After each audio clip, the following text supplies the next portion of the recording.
The Magic Show is brought to you by StarCityGames.com, and check this out. On October 8th and 9th, the StarCityGames.com Open Series comes to Nashville, and this event is going to be huge. We're talking hundreds of players, over $14,000 in cash prizes, at least 18 players qualify for the Charlotte Invitational at the end of the year. Live coverage all day long courtesy of SCG Live, and as much Magic the Gathering as we can pack into one weekend. So make plans to join StarCityGames.com in Nashville, and we'll see you there.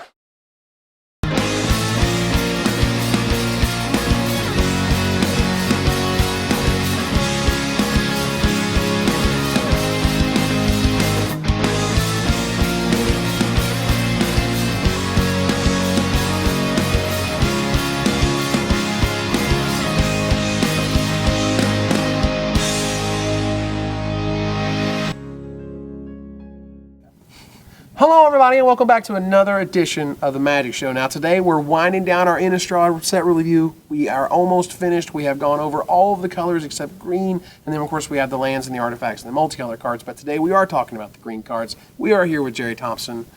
We're talking about Ambush Viper. Now I like this guy a lot. This card seems... The green Doomblade. They never see it coming. Rawr. Get you. Get you. Now this is the trope that like the snake just like pops out of nowhere. Yeah. Ambush. Well, an Ambush Viper. Mm-hmm. Good limited card. Yeah. Solid. 2 mana, 2/1. With some abilities, that's fine. Constructed, probably not that playable. Yeah. But if it had reach, probably. maybe. Then it's closer to an actual Doomblade. Right, closer to an actual green Doomblade, which is, really interesting to me in a lot of ways. But ultimately, I think Avacyn's Pilgrim is way more exciting for constructed. Yeah, definitely. Card seems really good. Can never have enough Llanowar Elves, really. Yeah. I mean, there's a reason they gave it to Mike Flores to preview, in that they knew that this card was going to be impactful in constructed formats. And being able to, power out a turn 2 Mirran Crusader with your 4 Birds of Paradise and your 4 Avacyn's Pilgrims is pretty nice. Agreed. Fixes the mana for decks like Banned Birthing Pod, too, which is kind of important. You lose stuff like Preordain. You need something to smooth those draws a little bit. So yeah, and he's a fine man. He's an awesome card. Boneyard Worm is the new Goyf. No, and even I recognize it's not the new Goyf. I recognize that it seems okay. It seems okay. Yeah, it could get to be a 3/3. Right. Like turn 4, turn 5. Right. But so then you start to sort of, the way that you can sort of wrap your mind around it is that, okay, like on turn 4, if it's like a 3/3, then I kind of sort of played 4 mana for a 3/3, ish. That's sort of how you can wrap your mind around it. But ultimately, like it doesn't get huge quickly. It doesn't fuel itself like some other cards do, as we'll see. And it's probably just going to be a bear, I think, most of the time. Bramble Crush. This card's cool. This card's awesome. I like this one. I love it. Like super creeping mold. Yep. The creepy mold just got creepier. Kills planeswalkers, thankfully. Because that was literally, like creepy mold would have been this spell that would have been reprinted forever and ever if it had just said something like this instead of, telling you the exact types that it got. And instead, it's just like, all right, if it's not a dude, you can destroy it. And that is always useful. I don't know if, I'm pretty sure Beast Within is probably going to get the nod in some ways because of its instant speed, because you can destroy your own lands. I think the Dungrove Elder deck can play both of these pretty well. I think there is going to be a Dungrove Elder deck, and that they will certainly be looking at both of those for equal footing in answering problems. Caravan Vigil played this in Sealed, and it was fantastic every time. Yeah. It's just one of those spells that if you're in green and limited, you should almost always play this spell. Not in draft per se, but in Sealed rather. It's just always fixing it's your good. mana. Yeah, having a fixer is nice. Lets you splash a fireball or something. Mm-hmm. And if you get a little combat step beforehand, maybe something dies. Yeah. Get a little more value out of this one. Yeah, 1 mana Rampant Growth. It's not bad at all, and that had to happen to me, and it's a very good feeling. It is not a bad feeling by any means to get a 1 mana Rampant Growth. Now, Creeping Renaissance, I threw this out there that the most powerful card type you can name would be Planeswalker, in terms of what to return from your graveyard to your hand to get back Vincers and Elspeths and, what have you. It's a lot of work. It's a lot of work. I mean, you could also, green-red, big mana, burn spell stuff, get back sorceries or instants. Yeah, maybe. I don't know. You don't like it, do you? I guess if you had 2 of them You can repair them. and a lot of bump in the nights, just go infinite. Now you're just trolling me, aren't you? He's just trolling me, people. All right, Dark Thicket Wolf, yet again, a card that gives you stuff to do with your mana. This one's just good. That is a wolf. Just good on its own. Reminds me of Knight of the Skyward Eye. Yeah, just a good bear that, can get nice and large and get you. So, Daybreak Ranger, this guy is nuts in limited. This guy seems sick. Jeez, I had to 2-for-1 myself a couple times against this guy, just so I wouldn't lose immediately. Because when he flips into a 4/4 that is fighting everything, wow, card is ridiculous. So in limited, this is really the card you want to be drawing. This is the card you want to be opening your seal pool and finding in your first pack because it is fantastic. It seems like it could have constructed applications too. There's ever some flyers running around. Mm-hmm. I think it's like right on the verge. Yeah, it's very close. It is very, very good. Elder of Laurels, kind of surprised this is an elf, but obviously we know why because the Innistrad and the flavor and so on and so forth, but feels like an elf card to me, honestly. Humans are the new elves. Yeah. Elves 2.0? Perhaps. Essence of the Wild, good old-fashioned mythic with a crazy ability. Yeah, pretty sweet card. All my dudes are 6/6s. Anytime a card like this comes out, I'm like, why have they not thought of this already? Why didn't they do it? But yeah. Well, and I like that. I like those cards that you see them and you're just like, it's just so natural. It's so it's not quite obvious, but it's very, makes perfect sense. I love those cards. And this is unfortunately there's not a lot to sort of go with in this card beyond when you have it in play, you're going to be having a good time. Yeah. Like, ultimately, probably not going to be destroying any constructed matches. You're going to have a lot more fun on the kitchen table than anywhere else with this card. How do you feel about Unlimited? Seems pretty awesome. Yeah. I mean, you draw like a pilgrim after this guy, you're pretty happy. You're feeling good. You're feeling confident. 6 mana, 3 of it being green is a little bit of a stretch, but that's fine. Seems good. Heck of a dragon. Festerhide Boar played against this at the pre-release. It is a fine man. Yeah, this guy seems good, even without the morbid. Yeah, really. Even without the morbid, he's fine because you have any sort of equipment or what have you. But like with 2 +1/+1 counters on him, he is a force. He is scary time. Yeah, Gorehorn Minotaurs is awesome. Yes. And this thing is easier to cast, tramples. Right. And the Gorehorn just got like bigger and scarier and in the right color, really. Yeah. Full Moon's Rise. Cannot believe this isn't called Moon Mist, and they didn't just switch Moon Mist and Full Moon's Rise with this, and we'll see about that shortly. Why? It doesn't make sense. Yeah. Because the moon rising makes more sense than makes the moon them flip. mist. Right. Moon mists? When did moon mists? We'll get to that shortly. Regardless, werewolf creatures have +1/+0 and trample. That's very good. I have found when I was playing with them, what would happen is I would just get chump blocked. I'd have these 6/6/4s and these 7/7s, and they were just like, all right, my 1/1 spirit token, blocks your big, huge guys. Well, this is the card that sort of gives you, all that reach and lets you regenerate them, which is nice too. Even the flavor text. The flavor text should be the flavor text for Moon Mist. Yeah. I don't know. I mean, yeah, it's one of those, like, it's a weird little punt for some reason. Garrick Relentless, buddy, what do you think? I think this one's good. Yeah? Yeah. Where does he fit? Where does he go? I have seen a lot of people play him in like blue-white and blue-black control decks. Huh. Really? And it seems worth it to splash this type of thing. It's like 4 mana, you make a blocker, or you like play it and kill something, and it's easy to cast. It's very easy to cast and start getting free 2/2s. Yeah. Right? And then once he flips, how good is he?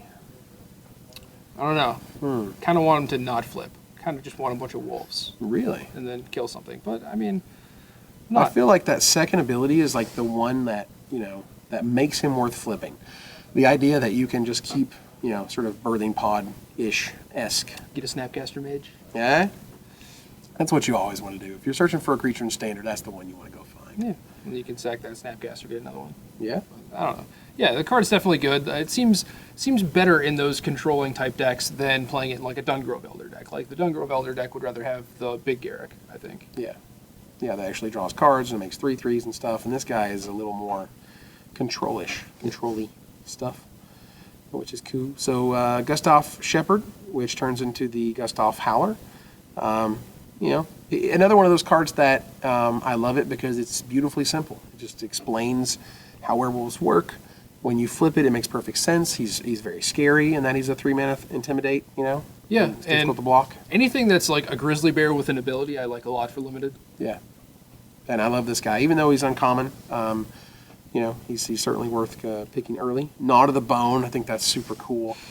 Just as a card, flavorfully gnawing to the bone, gaining that life, eating that flesh. I don't know. Yeah, I'm reaching. Doesn't do a whole lot though. No, I mean ultimately it feels kind of man. Probably even in limited seems a little iffy at best. Yes. I don't know if I'd want to play it. Probably not. Grave Bramble exists for the Plants vs. Zombies joke. It does. Defender's funny. Nice. I mean, it's a heck of a wall, right? Yeah. Green doesn't really want walls though. No. I don't really want this card. Yeah. Grizzled Outcasts. I had 2 of this guy in my sealed pool, and he was awesome. Yeah. They were awesome every time. Seems pretty good. Like, just as a 5-mana 4/4, that's fine. And then you just get like the sweet value into a 7/7. And I mean, that was great. It was one of those vanilla awesome cards that just worked. Gutter Grime is a interesting card to sort of wrap your head around. Like whenever something dies, you get slime counters, and you make slimes, and they're slimy, and they're all sliming upon your business, and slimy. Seems okay.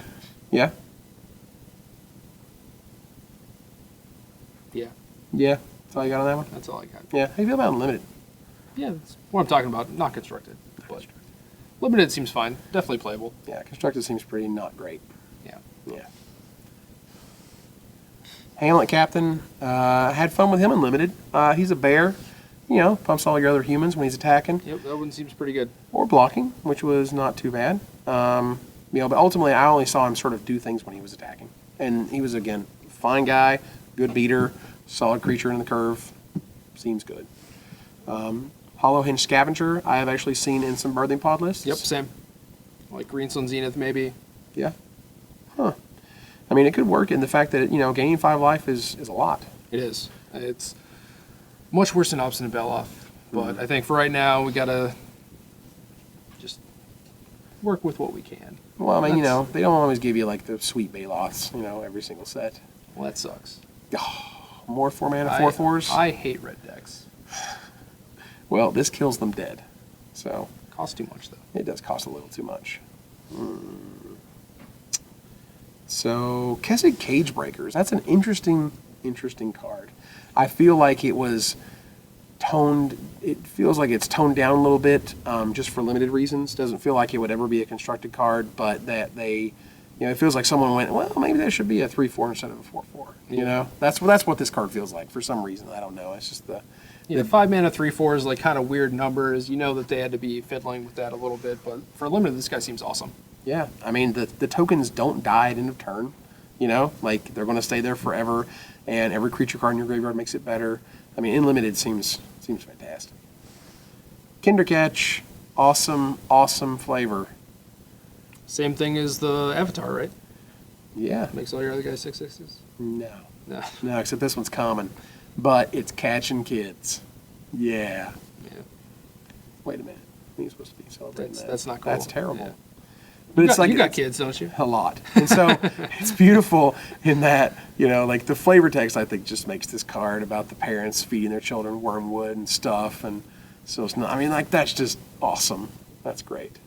Lumberknot, Algae Gariel 2.0. Yep. I can go there on that one, right? Yeah, you can. All right, sweet. That's actually a slight upgrade. Does cost double green. True. Can't really splash in your black-red decks. Like you used to. Yeah, but that's okay, I think. I mean, Algae Gariel literally, there were many games in a PTQ that I played. It got me to the top 8 by itself. Yeah. Because the card just gets out of control, and if you decide to never let it die, it will never die. And I guess the Gariel was a May, Yeah. and this That one was is not.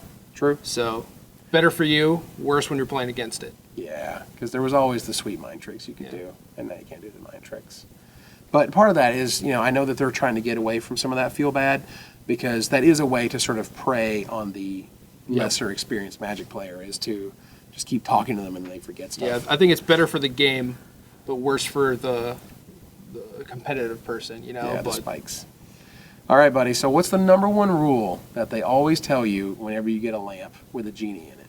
You can't wish. for more wishes. That's right, but now you can. You can totally wish for more wishes. You can wish for more. It's at random though. You could randomly. You could randomly wish So for you- more wishes. You just get the lottery. Yeah. I want to wish for more wishes. That's all I got for this card. Yeah. It's so sweet. I don't know. I love the art. I love the flavor. I don't think it's going to do anything in any format at all. No, Even but in limited, it's just too weird and iffy to do stuff. It's a sweet card. Do you think that they took some of these cards out of like a vault? They're just like, let's put all the sweet, like flavorful cards in this set. I think they might have thought, like, what's this crazy flavor we want to induce, and it doesn't matter how many words or what the picture has to look like. Yeah. Stuff like sharpen pitchfork and make a wish make me feel like, let's just come up with some stuff and make it work. I just love that. You can wish for more wishes.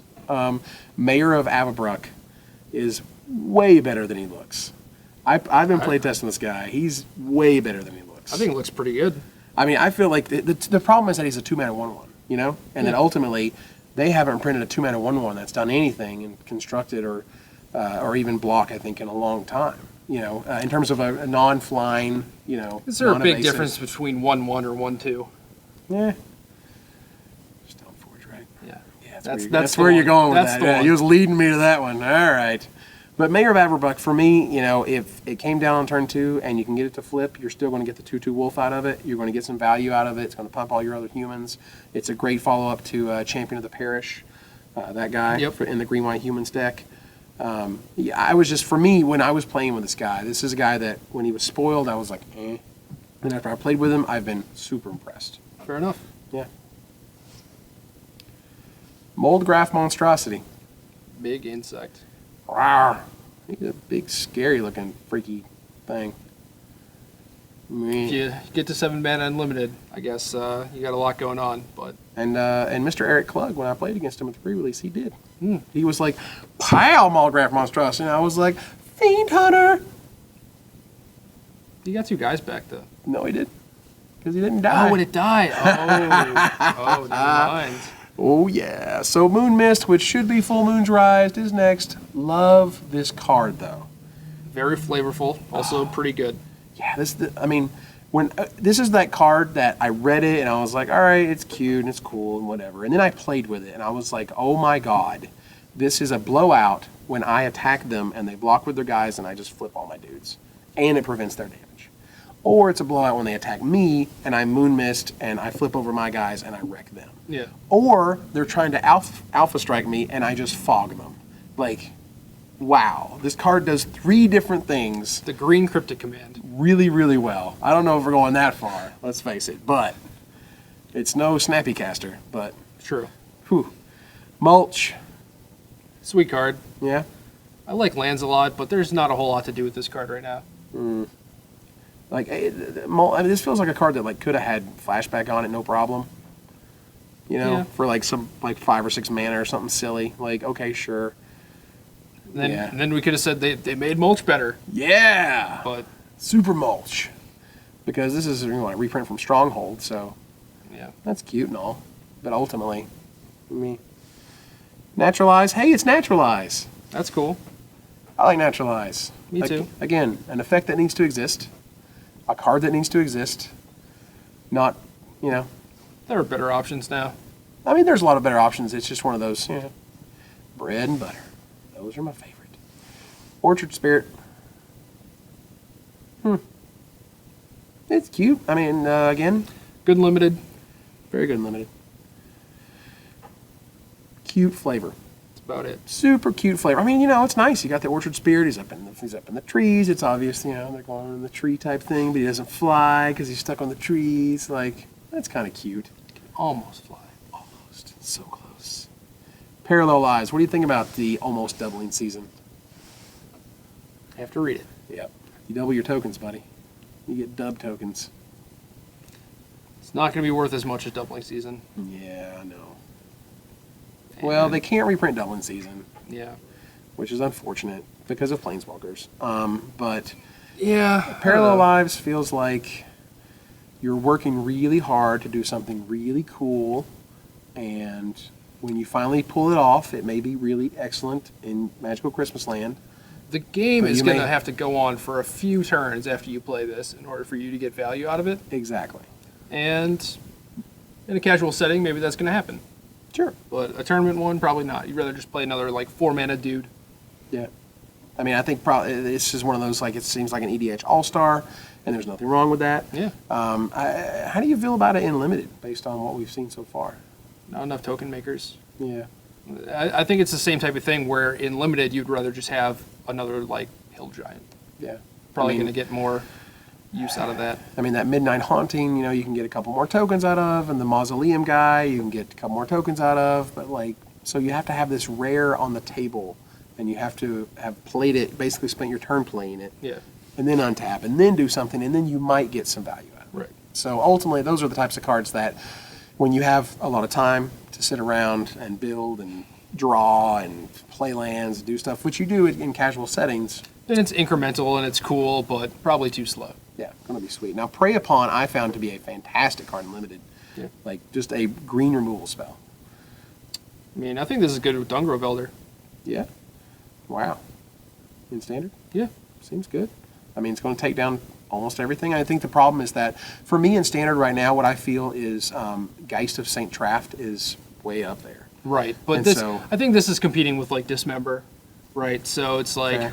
not going to kill that thing no matter what, unfortunately. But Yeah. So ultimately, between the two of them, you probably, I guess, would want Prey Upon, because you're not going to have to lose life for it, but it's not an instant. yeah. But what is there? There's like Sword Equip, but might just be on a hexproof guy anyway. Right. There's no more manlands, so Mm. being a sorcery is not that bad. Fair. Ranger's Guile. Another one of those, Vines of Astwood get you plays. Could be good in poison. Could be. Nice that it gives it hexproof. You can still, target it with your other pump spells, Yep. which helps. Ultimately, I feel, always just one of those narrow, limited tricks. Somberwald Spider. Love me a spider in limited. I dig a spider, and that spider gets scary.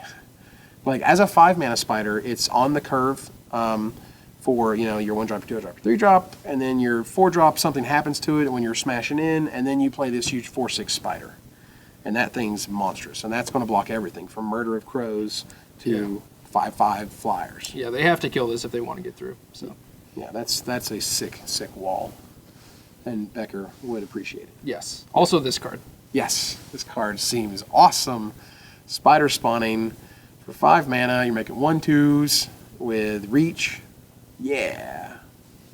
Seems sick. I love that this is an awesome flavor card for me. Yeah, I like this card a lot, but for each creature in your graveyard, it's so tough to do that. Yeah, Need- it's tough. Need And- some Millikins. Yeah, I mean, you have this problem where, like, the spells that put all the creatures in the graveyard are also spells that could be in the graveyard instead of the creatures. Like the spell that mills you, the blue spell that mill 3 and then you can flash it back. If what you mill is just lands and more of that spell, it's not feeding a card like this. Yeah, you have it'd that just be a creature and you could trade it off. And right. You have that sort of push pull that sometimes fights against itself. It is really great though that it has flashback though. yeah, So just in case you need more spiders. Spidery and Spidery Grasp. Spidery Grasp. I lost a creature to this thing at the pre-release. It gets you. Got to play around those tricks, man. Then the spidery tricks. Yeah. Whew. Now, Splinter Fright. How do you feel about this guy? This guy is full of potential. He is, he's like that little boneyard worm guy, but with the right ability, which is trample. Actually and- fuels himself. and fuels himself, right? Yeah. So I like how Wizards gave you the whole package here. They said, here's the guy, and here's how he gets bigger, and here's, he's literally going to make himself bigger by just hanging out. Yeah, this could be like a constructed playable card. If there's enough, sort of ways to get things getting into the graveyard. Yeah, there's this and like Scab Ruinator already. Both of those pretty good. Have to be blue-green. Mana's kind of tough. You know, like there's some holes, but you have Forbidden Alchemy and things of that nature. True. That can fuel a card like this. I think it's got more potential than it looks like right now. As for limited All-Stars, Travel Preparations is amazing. This one seems pretty good. Symbiosis was always good, and this is like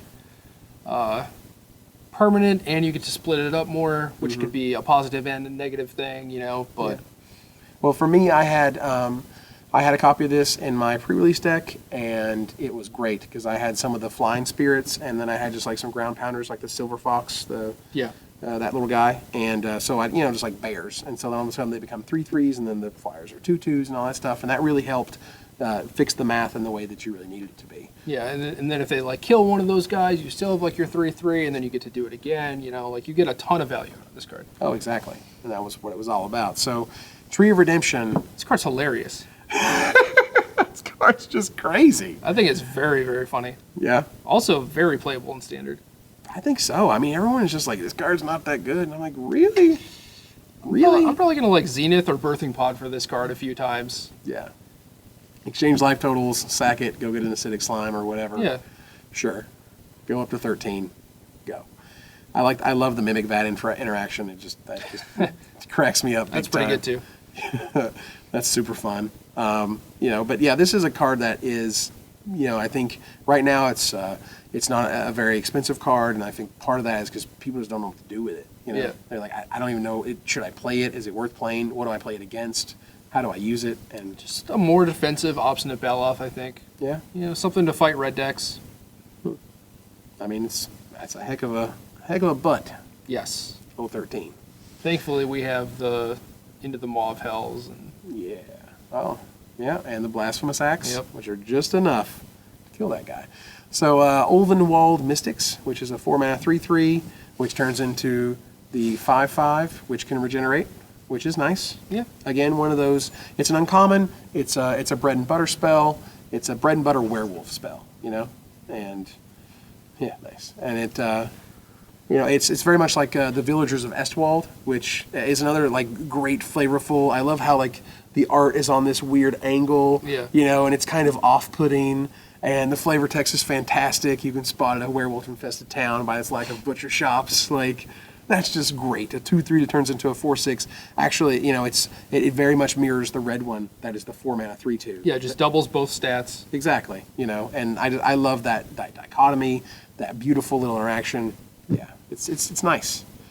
You play Magic long enough, I feel, and you start to really appreciate those like simple, graceful type designs. Woodland Sleuth requires something to die before you get a random creature back. But Green Gravedigger. Green Gravedigger is good. Just letting you know, I did run it out there at the pre-release and like start getting stuff back, and the other guy was like, nothing's died. And I'm like, oh, sorry. So yeah, so don't forget that. But a Green Gravedigger, no Yeah, joke. you have to work for it, as you should. It's not necessarily something that Green should have. Right. Like, regrowth effect, sure, but you gotta do some work. Right. There's no Make-A-Wish. It's better than Make-A-Wish. It is. Yeah, because it's a duder. So, Wreath of Geists, how do you feel about this guy in terms of... The creatures in your graveyard. This is the creatures in your graveyard thing again. Yeah, it's tough. Yeah. I mean, I feel like a lot of times you're just going to get like +2/+2, Yeah. maybe +3/+3. That's not that good.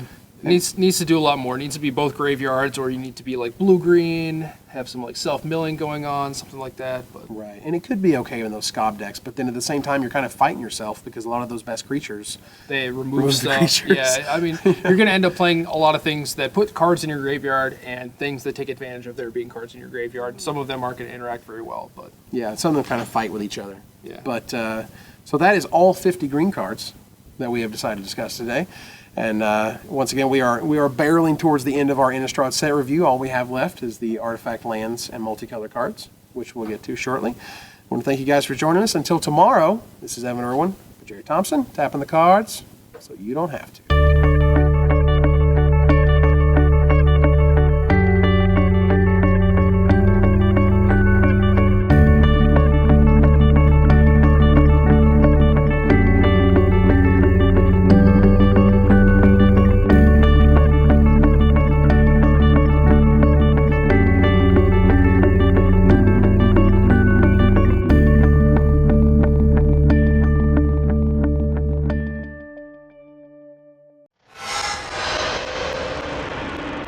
I always like the fatties.